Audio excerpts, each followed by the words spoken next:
Now will talk about embryonic development. Clear?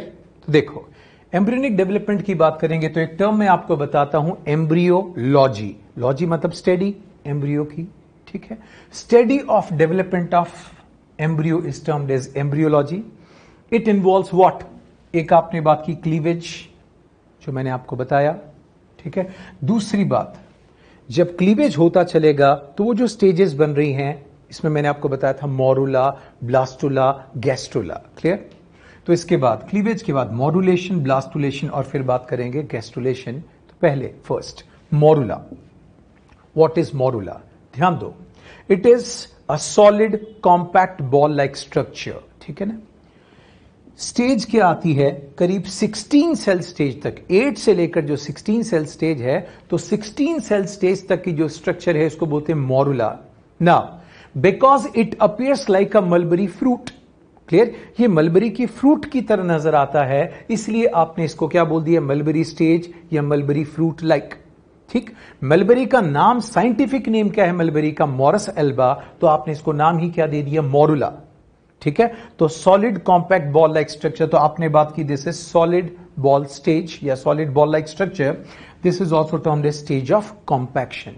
ध्यान दो, zona pellucida implantation से ठीक पहले हटता है। Zona pellucida is remove just before implantation. Is this clear? Now तो ध्यान दो, मोरुला के बाद नाउ विल टॉक अबाउट, ठीक, दूसरी stage, next stage of embryo, that is termed as blastula. देखो, अलग अलग एनिमल्स के अलग अलग तरह के ब्लास्टुला होते हैं, but specifically we will talk only about mammalian blastula, और अपन ह्यूमन की ही बात कर रहे हैं, ठीक है ना। तो ब्लास्टुला के बारे में आपको बताता हूं, तो ध्यान दो, blastocyst, only mammalian blastula is termed as blastocyst, ठीक। अब इसको सिस्ट क्यों बोलते हैं? तो ध्यान दो, ब्लास्टुला स्टेज कहां पहुंच जाती है? यूट्राइन कैविटी में, और वहां क्या एब्जॉर्ब करती है? Uterine milk. Uterine milk absorption की वजह से यहां पर एक फ्लूइड फिल्ड कैविटी डेवलप हो जाती है, और इस फ्लूइड फिल्ड कैविटी को आप बोलते हो ब्लास्टोसील। क्लियर? लिक्विड आता जा रहा है और ये सेल्स को पुश करता जा रहा है, इन ब्लास्टोमियर को पुश कर रहा है, तो कैविटी बड़ी हो गई कि नहीं? क्योंकि स्प्लिटिंग की वजह से बनी है, तो इसको शाइजोजिनस कैविटी भी बोलते हैं, बट मैं नहीं लिख रहा, आपको केवल इतनी सी बात ध्यान रखनी है। ब्लास्टुला स्टेज में जो फ्लूइड फिल्ड कैविटी दिखती है उसको क्या बोलते हैं बेटा? ब्लास्टोसील। देखो, टर्म्स धीरे धीरे कुछ नई आती जा रही हैं, तो बेटा अपना फोकस आप सुनने पर, समझने पर और रिवीजन पर जरूर रखना। नाउ अब देखो, जब आप इस स्टेज की बात कर रहोगे तो यहां ब्लास्टोमियर 2 लेयर के अंदर अरेंज हुए। जो आउटर लेयर आपको दिख रहे हैं, तो ये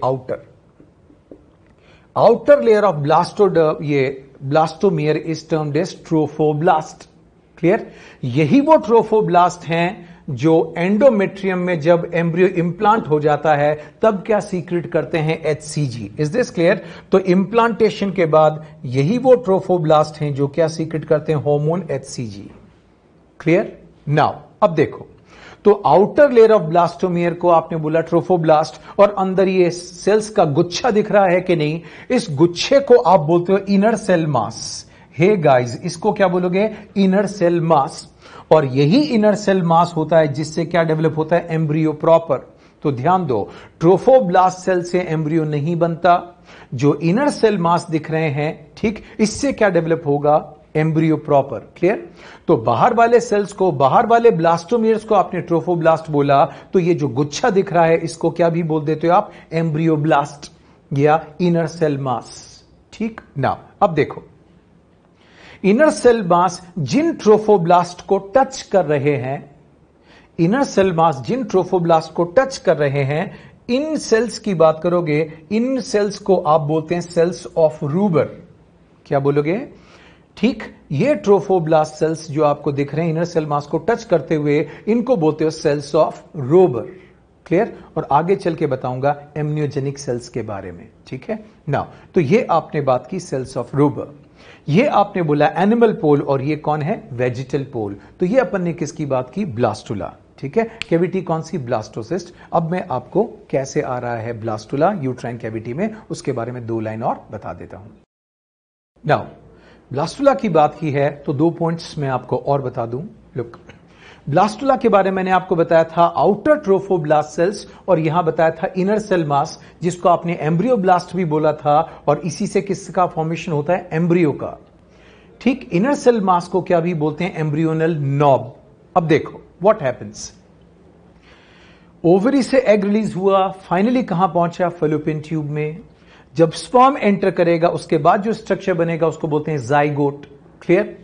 तो जाइगोट के बाद अब आपको क्या होगा? 2 cell structure, 4 cell structure, 8 cell structure मिलेंगे, है कि नहीं? तो ये सेकेंडरी oocyte ओब्लिक ओवम यहां दिखेगा आपको, जाइगोट, मोरुला, ये स्टेजेस नजर आएंगी, बट ब्लास्टुला स्टेज कभी भी फैलोपियन ट्यूब में नजर नहीं आएगी। क्लियर? नाउ फर्टिलाइजेशन की बात करोगे, फर्टिलाइजेशन के 4th डे या 5th डे ये कहां पहुंच जाएगा? एम्ब्रियो यूटराइन कैविटी में। कहां पहुंच जाएगा ये? यूटराइन कैविटी में। क्लियर? नाउ अब देखो, ध्यान दो, मैंने बोला था प्रोजेस्टेरॉन हार्मोन, ये ग्लैंड्स होते हैं, इनसे क्या रिलीज करवा देगा? सीक्रेशन, क्योंकि एंडोमेट्रियम को सीक्रेटरी बनवाने का काम किसका होगा? प्रोजेस्टेरॉन। क्लियर? ये जो सीक्रेशन रिलीज होगा ये इस एम्ब्रियो के अंदर एंटर करेगा। क्लियर? इसको आप बोलते हो यूट्राइन मिल्क, और इसकी वजह से कैविटी डेवलप होने लगेगी। इसको क्या बोलते हो? दिस फ्लूइड फिल्ड कैविटी, इसको क्या बोलते हो? ब्लास्टोसील। क्लियर? नाउ अब देखो, यहां 8 के बाद 16 सेल स्टेज, उसके बाद कौन सी आएगी? 32 सेल स्टेज। क्लियर? अब देखो, मैंने आपको यह बताया था ये ट्रोफोब्लास्ट सेल्स जो इनर मास को टच कर रहे हैं, ठीक, ये एक एंजाइम रिलीज करते हैं, ठीक, और यहां से ज़ोना पेलिसिडा क्या होगा? डिसॉल्व हो जाएगी। ठीक है, तो ट्रोफोब्लास्ट सेल्स की तरफ वाली ज़ोना पेलिसिडा डिसॉल्व हो गई कि नहीं, और ये एम्ब्रियो अब बाहर निकल आया। ठीक, ये ट्रोफोब्लास्ट सेल्स जैसे ही एंडोमेट्रियम को टच करेंगे, ठीक है ना, ये उससे चिपक जाएंगे, और एंडोमेट्रियम से टच होने को, चिपकने को क्या बोलते हो आप? इम्प्लांटेशन। क्लियर? तो फर्टिलाइजेशन के 7th या 8th डे क्या हो जाता है? इम्प्लांटेशन। क्लियर? नाउ अब देखो, एम्ब्रियो किससे अटैच हो गया? एंडोमेट्रियम से। ये ट्रोफोब्लास्ट सेल्स कुछ एंजाइम सीक्रेट करते हैं और ये एम्ब्रियो अंदर चला जाता है, it gets embedded. Is this clear? Suppose एक वैक्स ट्रे है और इसमें क्या हो, मैं गरम लोहे का टुकड़ा डाल दूं तो वो अंदर धंसता ही चला जाएगा उस जगह से। Is this clear? तो ह्यूमन फीमेल में एंडोमेट्रियम में डीप जाकर धंस जाता है एम्ब्रियो, और इस तरह के इंप्लांटेशन को बोलते हो इंटरस्टिशियल इंप्लांटेशन। क्या बोलते हैं? Interstitial implantation. लेकिन टाइप्स ऑफ इंप्लांटेशन आपसे कभी नहीं पूछा जाता, इसलिए परेशान ना हो।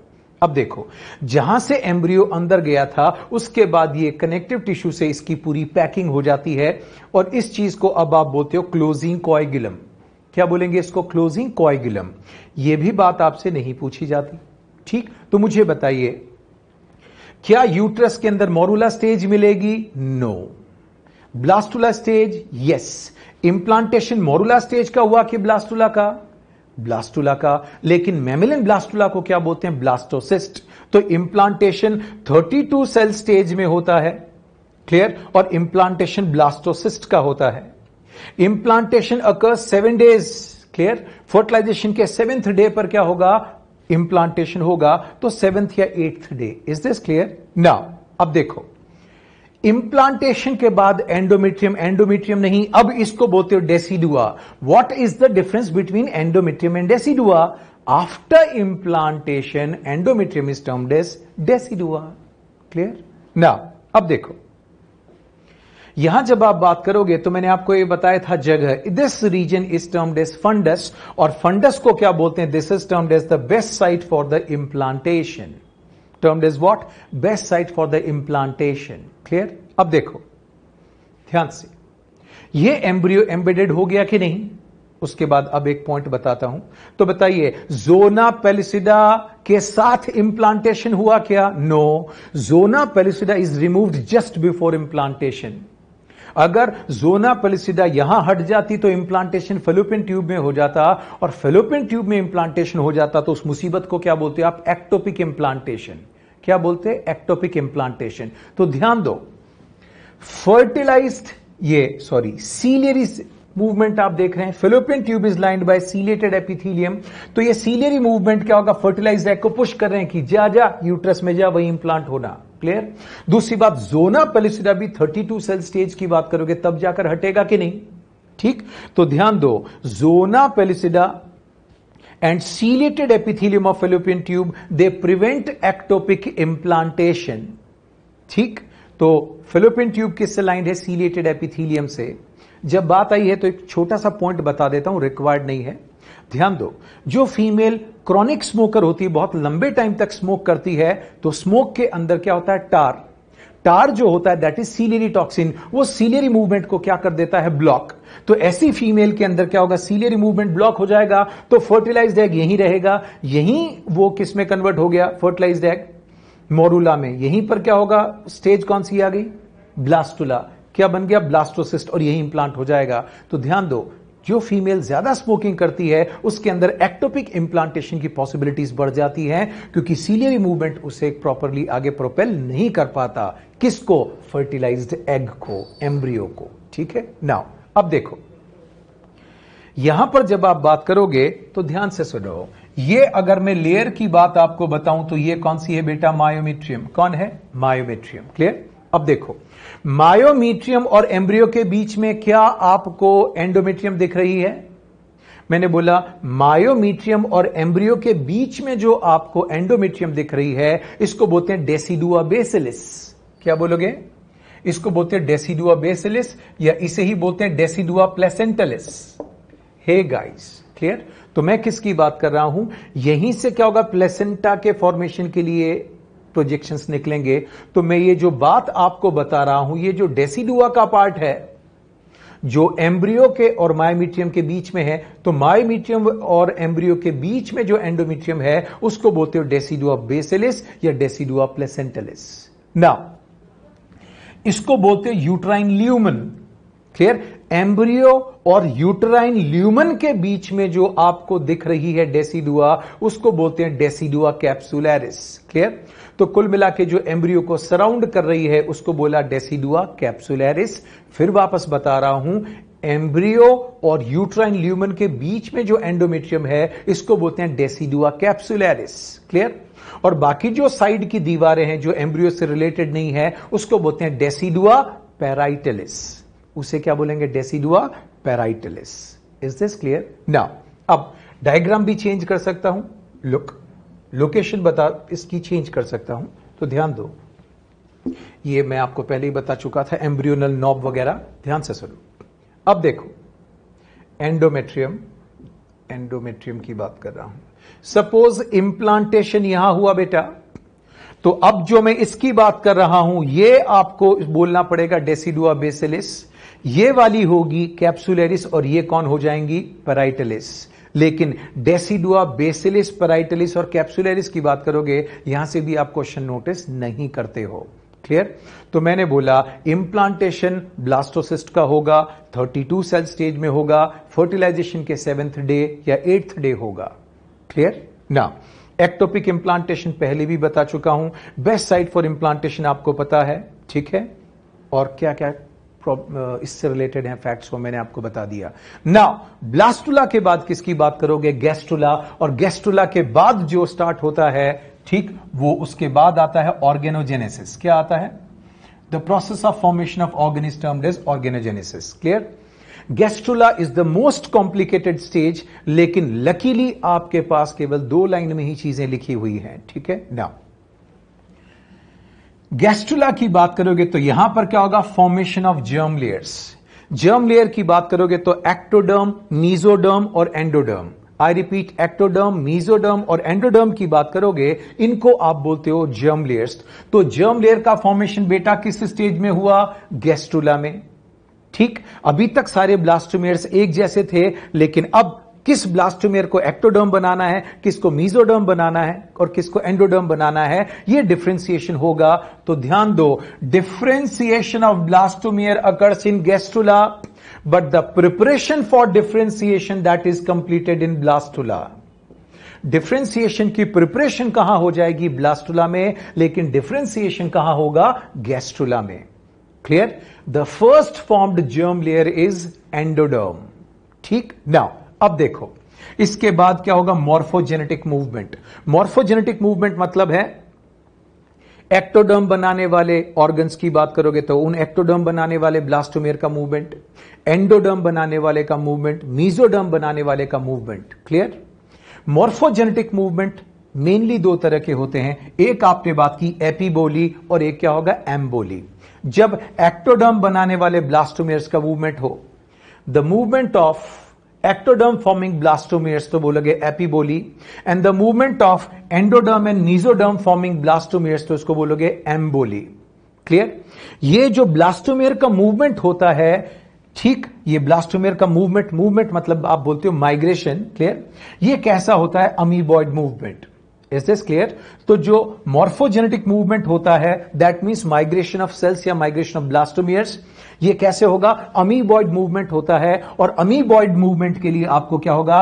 ATP is required. क्या है यहां पर? ATP is required. तो highest cellular activity, clear, oxygen consumption किस स्टेज में नोटिस करोगे आप? गैस्ट्रुला स्टेज के अंदर। क्लियर? नाउ अब देखो, एपीबोली एम्बोली तो अपने को कोई बोला बोली से मतलब नहीं है। क्लियर? नाउ अब देखो, मैंने आपको बताया था अगर ब्लास्टोसील स्टेज नजर आए, कैविटी नजर आए, तो ब्लास्टुला है कि नहीं? क्लियर? नाउ अब इसकी एक वॉल अंदर इन्वेजिनेट हो जाएगी और एक नई कैविटी नजर आएगी, इसको बोलते हो आर्किंटिरॉन। आर्किंटिरॉन क्या बनाती है? एलिमेंट्री कैनाल, जिसको आप बोलते हो फ्यूचर गट। ये क्या बनाती है? एलिमेंट्री कैनाल, जिसको आप बोलते हो फ्यूचर गट। और आर्किंटिरॉन की ओपनिंग को क्या बोलते हो आप? ब्लास्टोपोर। तो ध्यान दो, जिन एनिमल्स में ब्लास्टोपोर माउथ बनाता है उनको बोलते हो प्रोटोस्टोम्स, और जिन एनिमल्स के अंदर ये एनस बनाता है उनको बोलते हो ड्यूटेरोस्टोम्स। तो प्रोटोस्टोम्स, ड्यूटेरोस्टोम्स ये आप कहां देखेंगे? एनिमल डाइवर्सिटी की बात करोगे उसके बिगिनिंग के अंदर आप इसे पढ़ेंगे। नाउ तो काम की बात मैं आपको बताऊं गैस्ट्रुला के बारे में, तो बताइए 3 जर्म लेयर का फॉर्मेशन कहां हुआ? तो आपका आंसर गैस्ट्रुला। अरे आर्किंटिरॉन कैविटी के दर्शन कहां हुए? तो आपका आंसर था गैस्ट्रुला। क्लियर? ब्लास्टोमियर का मूवमेंट कहां पर हुआ? तो आपका आंसर था गैस्ट्रुला। Is this clear? तो last and final, differentiation of blastomere occurs in gastrula. ठीक, और इसी से क्या होगा? फॉर्मेशन ऑफ 3 जर्म लेयर्स, जिसको बोलते हैं ectoderm, endoderm and mesoderm. Clear? Now अब देखो, डिफरेंशिएशन की बात की तो एक लाइन में बताओ। 10th क्लास तक के स्टूडेंट, नर्सरी से लेकर 10th क्लास तक सब बच्चे सेम पढ़ते हैं, उसमें कोई डिफरेंशिएशन नहीं होता। क्लियर? लेकिन 11th क्लास में बच्चा मेडिकल में जाएगा, इंजीनियरिंग में जाएगा, कॉमर्स में जाएगा, डिसाइड हो जाता है कि नहीं? ठीक है, तो 10th क्लास की बात करोगे, 10th का एग्जाम दिया और बच्चों की परसेंटेज आ गई, उसके बाद टीचर ने बोला 5 बच्चे ये, 6 बच्चे ये, 8 और ये 9 बच्चे ये सब कहां जाएंगे? मेडिकल में। तो उनके नाम के आगे क्या लिख दिया? मेडिकल। ठीक, फिर बोला 8 ये, 9 ये, 10 ये, नाम के आगे उनके क्या लिख दिया? इंजीनियरिंग। ठीक है, और बाकी सब कहां जाएंगे? कॉमर्स के अंदर। क्लियर? तो पहले क्या थे वो बच्चे? अनडिफरेंशिएटेड, और अब क्या हो गया? किसको क्या कहां जाना है वो उनके नाम के आगे लिख दिया गया। ठीक, अब बोला गया मेडिकल वाले बच्चे मूव करके वहां चले जाए, इंजीनियरिंग बच्चे मूव करके उधर बैठ जाएं, ठीक है, और बाकी कॉमर्स वाले मूव करके वहां चले जाएं, तो इसको आप बोलते हो मॉर्फोजेनेटिक मूवमेंट। ठीक है, तो ये आपने बात की गैस्ट्रुला। गैस्ट्रुला के बाद अपन बात करते हैं ऑर्गेनोजेनेसिस। नाउ इससे पहले मैंने आपको बताया था ब्लास्टुला के बारे में और गैस्ट्रुला के बारे में। ठीक, नाउ अब देखो, मैंने अभी आपको क्या बताया? जाइगोट, इसमें क्लीवेज होगा तो क्या बनेगा? मोरुला। मोरुला से क्या बनेगा? ब्लास्टुला। ब्लास्टुला से क्या बनेगा? गैस्ट्रुला। और गैस्ट्रुला के बाद क्या स्टार्ट होता है? ऑर्गेनोजेनेसिस। क्या स्टार्ट होगा? ऑर्गेनोजेनेसिस। ठीक, इसका मतलब जाइगोट में क्या स्टार्ट हो गया? क्लीवेज। ठीक, तो मैंने आपको बताया 8 to 16 सेल स्टेज को बोला था morula, solid ball like structure बताया था ना। क्लीवेज कंटिन्यू कर रहा है, अब क्या बना? ब्लास्टुला। ठीक है ना, और मैमेलियन ब्लास्टुला को क्या बोला था? ब्लास्टोसिस्ट। यहां अपन ने फोकस किया था 32 सेल स्टेज, और यहां मैंने आपको बताया था इंप्लांटेशन। क्लियर ना? क्लीवेज कंटिन्यू कर रहा है, अब स्टेज कौन सी आई? गैस्ट्रुला। और ये जो पूरा प्रोसेस अब चल रहा है इसको बोलते हैं gastrulation. Is this clear? Now gastrula के एंड में क्या बंद हो जाएगा? क्लीवेज। और क्या स्टार्ट हो जाएगा? माइटोसिस। और जब माइटोसिस स्टार्ट हो जाएगा तो सेल की क्या? एम्ब्रियो के अंदर अब ग्रोथ चालू हो जाएगी। ठीक है, नाउ तो गैस्ट्रुला की बात करोगे यहां, इसके बाद आप क्या स्टार्ट कर दोगे? ऑर्गेनोजेनेसिस के बारे में। ठीक है। नाउ अब देखो ड्यूरिंग गैस्ट्रुलेशन, ठीक, क्या होगा? पहली बात एम्ब्रियोनिक डेवलपमेंट। क्या स्टार्ट होगा? Embryonic development. तो देखो ब्लास्टोसिस्ट में मैंने आपको बताया था आउटर लेयर को क्या बोला था? ब्लास्टोमियर की, ट्रोफोब्लास्ट, और जो इनर ये अंगूर के गुच्छे के जैसे दिख रहे हैं इसको बोलता है इनर सेल मास, ये एम्ब्रियोब्लास्ट। तो ये जो एम्ब्रियोनिक डेवलपमेंट होगा, ठीक है, ये किससे होगा? Inner cell mass. Inner cell mass का रीअरेंजमेंट होगा और फाइनली 3 जर्म लेयर्स का फॉर्मेशन होगा, ठीक ना।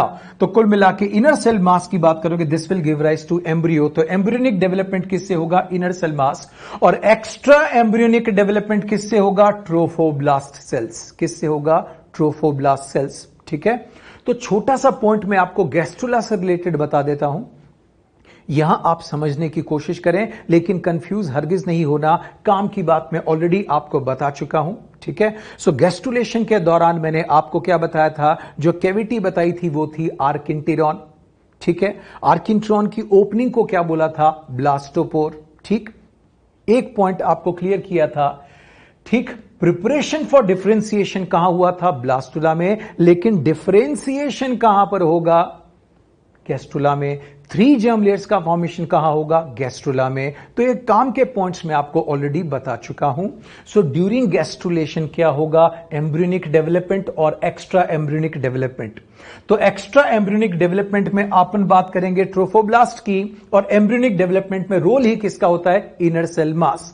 तो इंप्लांटेशन के साथ ही कौन सा प्रोसेस चालू हो जाता है? इंप्लांटेशन हो चुका, अब किसकी बात करेंगे? गैस्ट्रुलेशन। Is this clear? तो ये याद करो ये याद करो, इसको मैंने क्या बोला था? ब्लास्टोसिस्ट। तो ध्यान से सुनिए, ये आपके पास ब्लास्टोसिस्ट, आउटर लेयर को आपने क्या बोला? ट्रोफोब्लास्ट, और बेटा इसको आपने बोला इनर सेल मास। क्या बोला? इनर सेल मास, ठीक। इंप्लांट हो चुका कि नहीं? अब देखो यहां से ट्रोफोब्लास्ट की बात करोगे तो कोरोनिक वेलाइज वाला पॉइंट निकलेगा कि नहीं? ठीक है ना, कोरोनिक वेलाइज के प्रोजेक्शन निकलेंगे, ठीक है ना।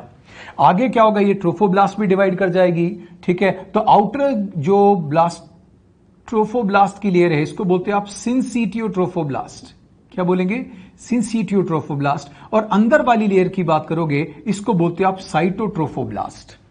Is this clear? ना अब देखो, सो कुल मिला के फिलहाल दिमाग नहीं लगाते हुए ये क्या है? ट्रोफोब्लास्ट। अब देखो, अब इनर सेल मास का क्या होगा? रीअरेंज। इनर सेल मास क्या हुआ? रीअरेंज हुए, ठीक है ना। तो ये आपने 2 पार्ट में डिवाइड कर दिया इसको, एक अपर वाली कैविटी और एक लोअर। जो अपर कॉलुमनर सेल्स आपको दिख रहे हैं इनको बोलते हो आप एपीब्लास्ट, और नीचे जो आपको सेल्स क्यूबॉइडल दिख रहे हैं इसको बोलोगे हाइपोब्लास्ट। तो इनर सेल मास का क्या होगा? रीअरेंजमेंट, ठीक ना। अब देखो याद करो, मैंने यहां आपको बताए थे वो ट्रोफोब्लास्ट जो इनर सेल मास को टच कर रहे हैं, इनको मैंने एक नाम दिया था सेल्स ऑफ रूबर। याद आ रहा हो तो बताना, ये मैंने बोला था सेल्स ऑफ रूबर। क्लियर ना? अब देखो ये सेल्स ऑफ रूबर की बात करोगे, ये डिवाइड करना स्टार्ट करेंगे, करते जाएंगे, और फाइनली क्या होगा? इस कैविटी की बात करोगे, इसको कवर कर लेंगे, ठीक ना। इस कैविटी की बात करोगे इसको बोलते हैं एमनियोटिक कैविटी। क्या बोलोगे? Amniotic cavity.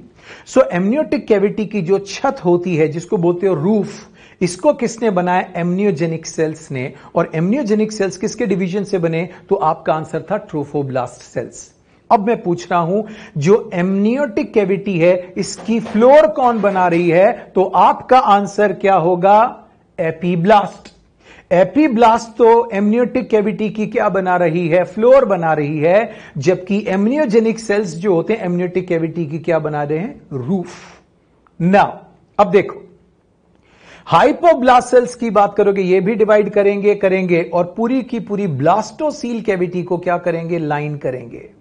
Is this clear? पूरी ब्लास्टोसील की कैविटी को क्या होगा? इन हाइपोब्लास्ट सेल्स ने डिवाइड किया और लाइन कर लिया। Is this clear? नाउ इसको आप बोलोगे प्रिमिटिव गट। क्या बोलोगे इसको? प्रिमिटिव गट। क्लियर? नाउ अब देखो बेटा आगे, अब ये जो पूरी की पूरी स्ट्रक्चर है ये मैंने यहां आपके सामने ऐसे कर दी, ठीक है ना। ये मैंने बोला एमनियोटिक कैविटी, और ये आपने बात की बेटा यहां पर प्रिमिटिव गट की बात करोगे, जिसको मैं आपको स्पेसिफाई करूंगा यॉर्क सैक के फॉर्म में, ठीक है ना। ये ग्रोथ हो रही है तो अब साइज कंपैरेटिवली बढ़ रही है कि नहीं ना। अब यहां देखो आप, ठीक, अब यहां पर मैं लाइन कर रहा हूं। अब जिन सेल से मैं लाइन कर रहा हूं वो डॉटेड डॉटेड लाइन बना रहा हूं। तो देखो ट्रोफोब्लास्ट के इनर लाइनिंग की बात कर रहा हूं, ये भी मैंने डॉटेड डॉटेड लाइन बना दी कि नहीं, ठीक है। और ये मैंने आपको बताया एमनियोटिक कैविटी की बात करोगे, और ये जो मैंने आपको बताया ये सेकंड कैविटी, ये दोनों भी क्या होगा, डॉटेड डॉटेड लाइन से कवर हो गई कि नहीं। तो देखो बेटा, ये डॉटेड डॉटेड जो ट्रोफोब्लास्ट के अंदर है और ये डॉटेड लाइन जो इस पूरे के पूरे को कवर कर रही है, इसको आपने बोला मीजोडर्म। क्या बोला, मीजोडर्म। क्योंकि एम्ब्रियो का फॉर्मेशन तो इनर सेल मास से होगा, इसलिए ये क्या है, एक्स्ट्रा एम्ब्रियोनिक मीजोडर्म है। ये डॉटेड लाइन में ये क्या है, दोनों की दोनों डॉटेड लाइन ये है एक्स्ट्रा एम्ब्रियोनिक मीजोडर्म। बेटा जो बाहर वाली है उसको बोलते हैं सोमेटिक मीजोडर्म या पैराइटल, और जो ये इनर वाली मीजोडर्म है इसको बोलते हैं स्प्लैंकनिक, जिसको आप विसरल के नाम से जानते हो, ठीक है ना। अब देखो यहां मैंने बोला था एपीब्लास्ट, और ये कौन है, हाइपोब्लास्ट। अब देखो यहां पर क्या होगा, जो एपीब्लास्ट सेल्स होते हैं इनमें क्या होगा, डिवीजन होगा। ये सेल्स डिवाइड करते रहेंगे, ऊपर की तरफ उठेंगे और फिर अंदर की तरफ इनवर्ड बैंड करेंगे। तो ध्यान दो, ये सेल्स में क्या होगा, डिवीजन होता जा रहा है, क्लियर। और अब ये सेल्स की बात करोगे, ये ऊपर की तरफ से ये डिवाइड करेंगे और अंदर की तरफ बैठने लगेंगे और ये इनवर्ड माइग्रेट कर गए। तो ध्यान दो, एपीब्लास्ट और हाइपोब्लास्ट के बीच में आपने नए सेल्स देखे कि नहीं, क्लियर। तो अब ध्यान दो, 1, 2 और 3, ये एम्ब्रियो कैसा होगा, ट्राइलेमिलर। कैसा हो गया, अभी कैसा था, बाइलेमिलर, अब कैसा हो गया बेटा, ट्राइलेमिलर, ठीक ना। तो अब देखो ये जो अपर लेयर है, ठीक, ये आपने बात की बेटा, इसको बोलोगे आप एक्टोडर्म। जो लोअर वाली बात करोगे हाइपोब्लास्ट, यहां आपने बोला एंडोडर्म, और ये अब जो नए सेल्स बने हैं ये आपने बात की बेटा मीजोडर्म। तो ध्यान से सुनो, ये जो मैं आपको पॉइंट बता रहा हूं, यहां जो स्ट्रक्चर बता रहा हूं, इसी से पूरा एम्ब्रियो का डेवलपमेंट होगा। तो ये जो कोई भी लेयर आप एम्ब्रियो के बाहर देखोगे ये सब एक्स्ट्रा एम्ब्रियोनिक हैं। मैं फिर बोल रहा हूं, ये जो ट्राइलेमिलर स्ट्रक्चर है इसी से एम्ब्रियो का डेवलपमेंट होगा, या तो यस या नो ना। तो ये अपर वाली आपने बात की बेटा एक्टोडर्म, ठीक, और यहां बीच में एक बोला मीजोडर्म और नीचे क्या बोला आपने, एंडोडर्म, ठीक। तो एपीब्लास्ट के सेल्स डिवाइड करते चले गए, ये एपीब्लास्ट के सेल्स हैं, ठीक है, ये डिवाइड करते चले गए और अंदर की तरफ ये क्या होगा, इनवर्ड माइग्रेशन शो किया, ठीक है।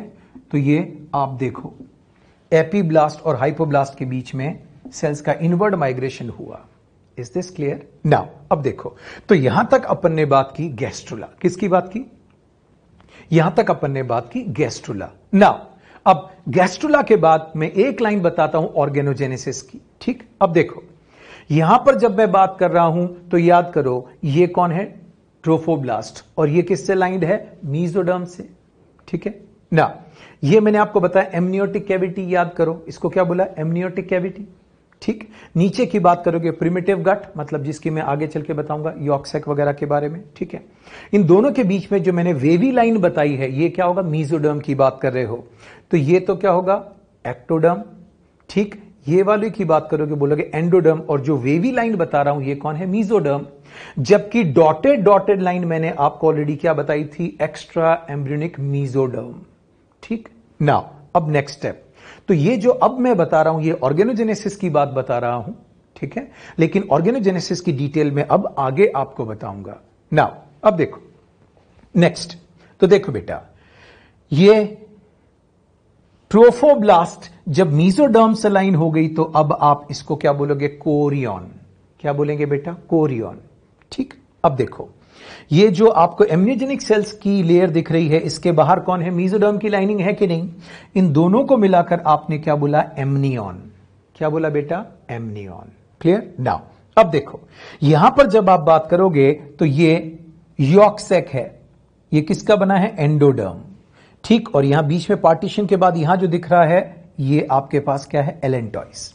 तो देखो अगर मैं यहां आपको बता रहा हूं तो ये कैविटी की बात करोगे तो पूरी की पूरी किससे बनी है, एंडोडर्म, किससे बनी है? एंडोडर्म। लेकिन बाहर लाइनिंग किसकी है? मीजोडर्म।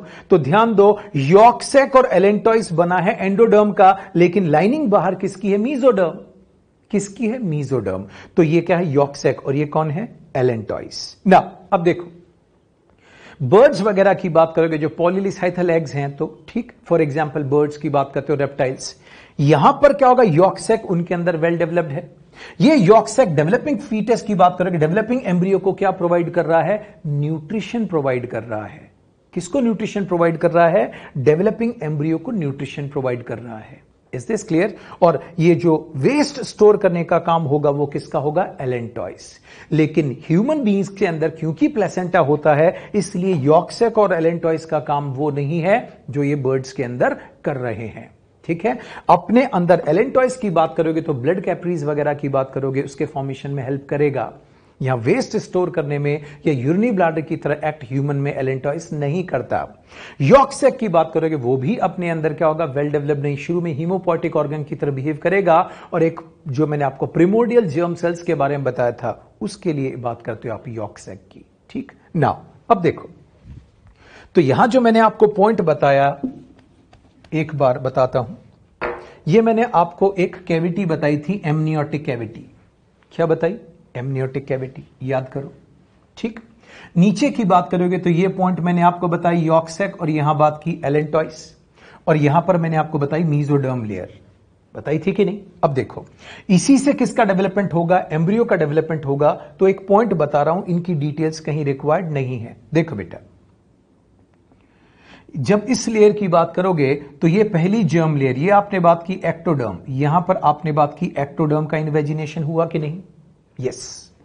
दूसरी बात, मीजोडर्म की बात करोगे, ये जर्म लेयर भी क्या कर गई बेटा? इन्वेजिनेट कर गई। यस। और ये अब आपने बात की एंडोडर्म, ये भी क्या कर गई बेटा? इन्वेजिनेट कर गई। Is this clear? जो मैंने यहां करवा रखा है। ठीक है, और अब इसी से फाइनल क्या होगा? एम्ब्रियो का डेवलपमेंट होगा। ठीक है ना, तो ये प्रोसेस मैंने आपको बताया, लेकिन यहां कंफ्यूज होने की जरूरत नहीं है। अब नेक्स्ट मैं आपको बताऊंगा ऑर्गेनोजेनेसिस के बारे में, एक्स्ट्रा एम्ब्रियोनिक मेम्ब्रेन के बारे में, सारी बात वहीं क्रिस्टल क्लियर हो जाएगी। यहां पर क्या होगा? प्रॉब्लमैटिक या दिमाग लगाने की जरूरत नहीं है। जो ट्रोफोब्लास्ट की बात की आपने, इसी को क्या बोल देते आप? ट्रोफोएक्टोडर्म। ठीक है ना, तो खैर आपको बायलैमिलर क्या है, ट्राइलैमिलर क्या है, कोई परेशान होने की बात नहीं है, दिमाग में नहीं रखना ना। एम्ब्रियो का डेवलपमेंट इनर सेल मास से होता है, ये मैंने आपको एक्सप्लेन किया। तो यहां तक मैंने आपको गैस्ट्रुला के बारे में बताया, और 2 लाइन मैंने आगे आपको ऑर्गेनोजेनेसिस के बारे में बताई। ठीक है, लेकिन एक्स्ट्रा एम्ब्रियोनिक मेम्ब्रेन के बारे में जो मैं आपको आगे चलकर बताऊंगा, तब उसमें सारी की सारी डिटेल्स, मतलब टू द पॉइंट बात मैं आपको ऑर्गेनोजेनेसिस की अभी नेक्स्ट बताऊंगा। Is this clear? तो यहां कंफ्यूज नहीं होना, जस्ट टू रिलेट थिंग्स मैंने आपको बताया था, but not to create any kind of problem. ठीक है।